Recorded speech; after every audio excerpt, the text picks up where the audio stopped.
Hello, j'espère que vous allez bien. Je reviens pour une nouvelle vidéo et je vais vous présenter ma pile à lire de l'été. Ça peut rester comme ça peut évoluer parce qu'il y a certains livres que j'aurais évidemment pas envie de lire le moment venu en été et j'achèterai peut-être d'autres livres aussi entre temps, mais c'est ce que j'aimerais bien lire pour cet été. Avant toute chose, si vous appréciez mes vidéos, n'hésitez pas à vous abonner à ma chaîne, ça me fait énormément plaisir et ça me permet de la faire évoluer. En premier, il y a Don't Stop the Music écrit par Dana L. Davis.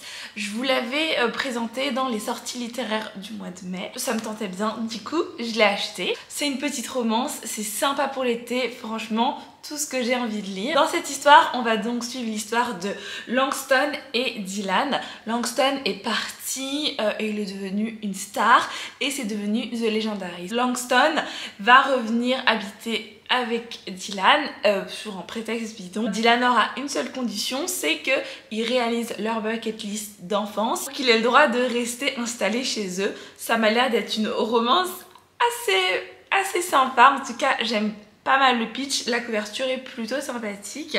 Et ben écoutez, ça me tente pas mal, j'ai vachement envie d'en savoir plus. Ça va se lire tout seul, ça franchement c'est ce dont j'ai le plus besoin, des livres qui se lisent tout seuls. J'ai pas beaucoup lu ces derniers temps et donc j'ai besoin de trucs qui se lisent faciles, sans prendre la tête et assez simples à lire. Donc ça m'a l'air d'être chouette, écoutez, on verra bien. Ensuite, j'ai enfin acheté les Davenport. J'avais tellement envie de le lire. J'ai trop hâte de pouvoir le lire, j'ai trop hâte de pouvoir me plonger dedans. Je me le réserve à un jour où vraiment je peux être à fond dedans parce que il a l'air d'être vraiment trop chouette. La couverture est vraiment super top. On va suivre Olivia qui est l'aînée de la fortunée famille Davenport. Elle est prête à se marier et à accomplir son devoir. On dit que sa cadette, elle s'intéresse uniquement à la mécanique et aux voitures. Sauf que elle va croiser le prétendant de sa sœur. On va suivre en même temps l'histoire de Amy Rose qui est leur domestique et amie. Elle rêve d'ouvrir sa propre entreprise et surtout d'épouser un homme avec qui elle a toujours voulu vivre. On va suivre également Ruby qui est l'amie d'Olivia qui va comploter avec ses parents pour gagner le cœur de celui qui la remarque à peine. Vraiment. Ça a l'air d'être chouette, j'adore, je suis trop contente, j'ai trop envie de le lire. Donc vraiment j'ai trop hâte de pouvoir le lire. Je suis trop contente de l'avoir entre mes mains. Donc c'est sûr et certain, il sera lu cet été. Et j'ai hâte de vous en parler. Et j'espère que je vais vraiment kiffer. Ensuite, comme chaque été où un Esther Parmentier sort, le revoilà dans ma file à lire. Puisque évidemment celui-là aussi sera lu certainement cet été. Je vais lire le dernier tome de Esther Parmentier. En tout cas, c'est un de mes objectifs. Est-ce que je vais le faire? Je ne sais pas encore parce que c'est le dernier, c'est la fin, c'est terminé. Et j'ai déjà le cœur brisé. Si vous me suivez depuis le début de ma chaîne, vous savez que j'adore Esther Parmentier, j'aime beaucoup. Et en fait, j'ai pas trop envie que ça s'arrête. Vous connaissez pas l'histoire, en gros on va suivre une sorcière, Esther Parmentier, qui découvre qu'elle est une sorcière du coup.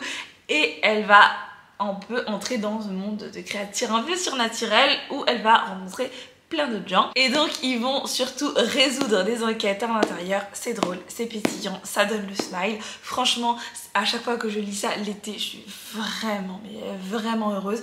Donc ça, c'est super top et j'ai hâte de pouvoir lire ce troisième tome et en même temps j'ai pas hâte. Ensuite, La folie des papillons de Laetitia Casado. Je l'avais aussi repéré dans mes sorties littéraires du mois de mai et j'ai tellement hâte de pouvoir le lire. C'est une petite lecture jeunesse qui m'a l'air vraiment bien sympathique. On est en 1922 à Paris, qui est dirigé par les hommes et marqué par la guerre. Le gang des papillons noirs sévit la nuit. Tout portera à croire qu'il s'agit d'un gang de voleuses qui sévit la nuit, qui s'en prend aux biens riches des hommes et qui sème la discorde dans toute la ville. Vraiment, rien que d'avoir lu ça, des voleuses. Moi j'adore les voleuses, j'adore Carmen Sandiego, j'adore les trucs de voleuses et tout. Franchement ça m'a l'air d'être super sympa. En même temps du coup on va suivre trois amies, Léontine, Alice et Emma, qui tentent de trouver leur place dans ces années folles. Franchement ça m'a l'air d'être top. Je pense que ça va se lire vraiment tout seul, vraiment tout facilement. Et ça m'a l'air d'être assez chouette. Je suis vraiment très contente de l'avoir entre mes mains. J'aime beaucoup la couverture, il y a un peu de dorure. J'espère que la dorure ne partira pas quand je vais le lire. Parce que des fois quand ça part et que ça arrive sur mes doigts c'est un peu naze. Mais bon, je suis trop contente de l'avoir entre mes mains. Et en plus c'est écrit par une Laetitia, donc ça, 1000 fois plus chouette. Ensuite, on entre dans la catégorie des petits pavés puisque j'ai vraiment envie de lire La Guilde des Ombres, le tome 2. Ça y est, j'ai décidé que j'allais lire la suite parce que celui-là, je veux savoir la suite. Là, on était plus dans les trucs plus faciles à lire. Là, on rentre dans la fantasy, dark fantasy, un peu plus compliqué à lire, mais j'adore tout autant. Vraiment, j'ai trop hâte de savoir la suite. Franchement, j'ai trop hâte de savoir la suite. Et donc, je pense que un petit pavé, quand tu pars en vacances, c'est sympa, ça se lit au bord de la plage. T'emmènes 3-4 livres et c'est bon, celui-là, il est top. Donc, je pense que je vais le lire. Si vous ne savez pas de quoi ça parle, j'ai lu le premier tome. J'essaierai de vous mettre dans le petit i, là où je vous parle du tome 1. On va suivre l'histoire de Panama qui tente de devenir une ombre, donc on suit toute son ascension au niveau de la Guilde des Ombres, au niveau de la découverte de ses pouvoirs, enfin même si elle les connaît déjà, mais nous en tout cas on découvre ses pouvoirs, on découvre également les ombres et là où elle est également, ses camarades et tout. Franchement c'est top, il y a un peu de sang, pas mal de bastons, mais j'adore, c'est trop bien, franchement j'ai adoré, j'ai passé un excellent moment avec le premier tome, j'avais envie de lire la suite direct, alors franchement c'est quelque chose que je ne fais jamais, et là je pense que le deuxième tome, faut que je lise parce que j'y pense, enfin, j'y pense, voilà, mais en tout cas j'y pense assez pour avoir envie de le lire, donc il va atterrir dans ma pile à lire, et j'espère que j'aurai le temps parce que franchement, j'ai grave envie de le lire. Ensuite, j'ai mis un petit Naomi Novik déraciné. J'avais lu La Fileuse d'Argent que j'adorais et donc c'est tout naturellement que j'ai acheté Déraciné, mais aussi Éducation meurtrière. Et donc là, en ce moment même, je suis en train de lire Éducation meurtrière. J'en suis à la page 100, donc c'est même pas la moitié du livre, mais j'en suis à la page 100 et j'adore.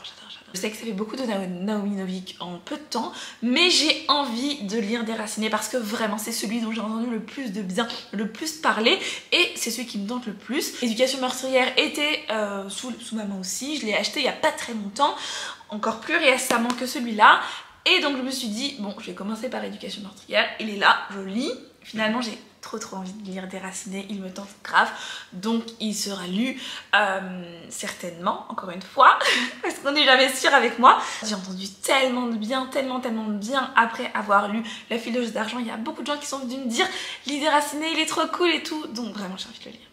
Donc je pense que ce sera certainement le cas, en tout cas prochainement. Aussi, on est dans le village de d'Hervny qui est protégé des Assauts du Bois. Les Assauts du Bois, c'est une forêt maléfique qui est douée d'une volonté propre par le dragon, un puissant magicien.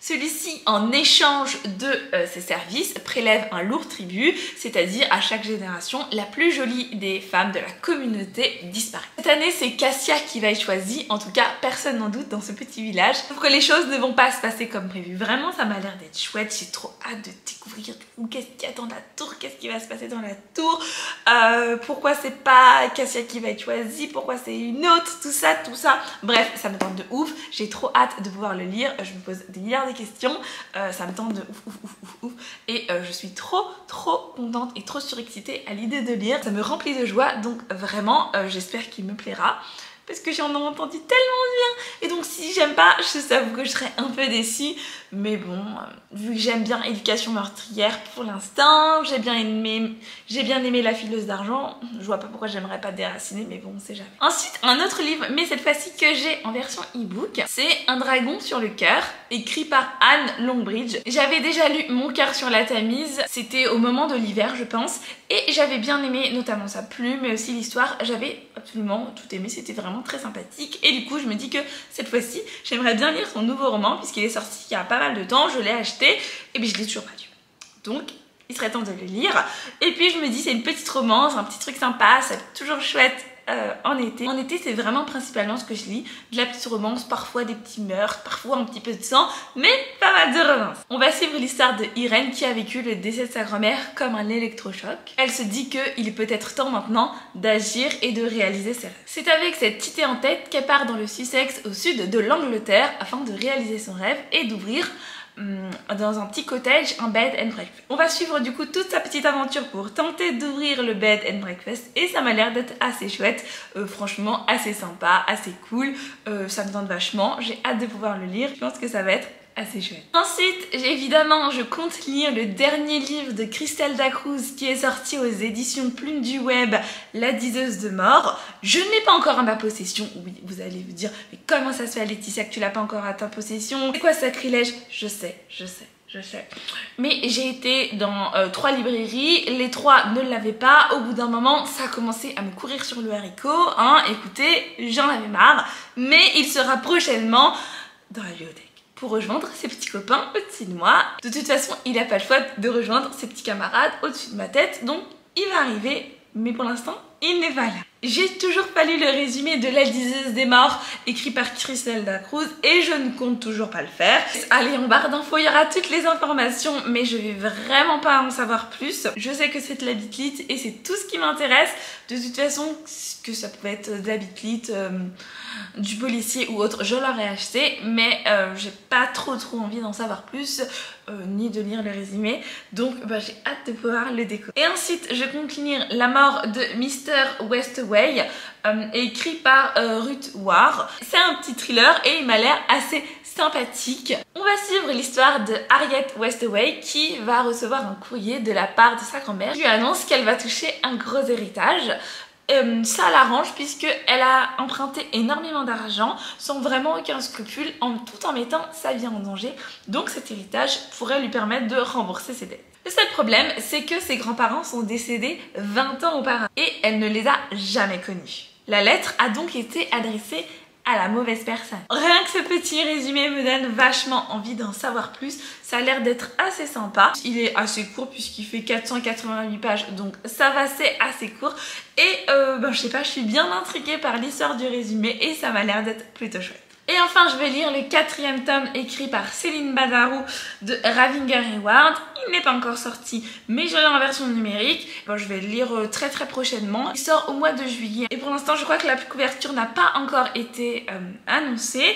Mais en tout cas, je vais le lire cet été. Ça, c'est sûr et certain. Et j'ai hâte de retrouver nos 2 aventuriers. Malheureusement, c'est le dernier tome qui sort. Donc j'avoue que je suis un peu tristoune parce que du coup, c'est le dernier. Après, ça veut dire que c'est terminé. Il n'y en a plus. Et j'ai un peu de peine à quitter nos 2 personnages que j'aime tant. Pour vous rappeler, entre guillemets, un petit peu plus de quoi ça parle, parce que c'est vrai, j'en ai énormément parlé, on va suivre l'histoire de Ravinger et Ward, qui en fait sont des petits animaux, vont en fait tout simplement résoudre des enquêtes, des petits meurtres souvent, et donc ils vont essayer de résoudre les meurtres. En gros, c'est un peu à la Sherlock Holmes et vraiment c'est génial, j'adore.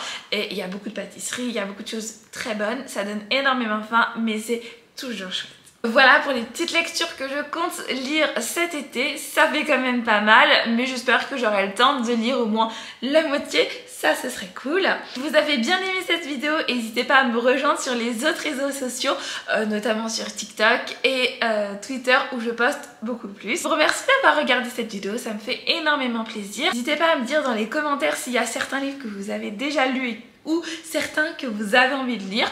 Je suis absolument toujours ravie de discuter avec vous et je vous fais des bisous.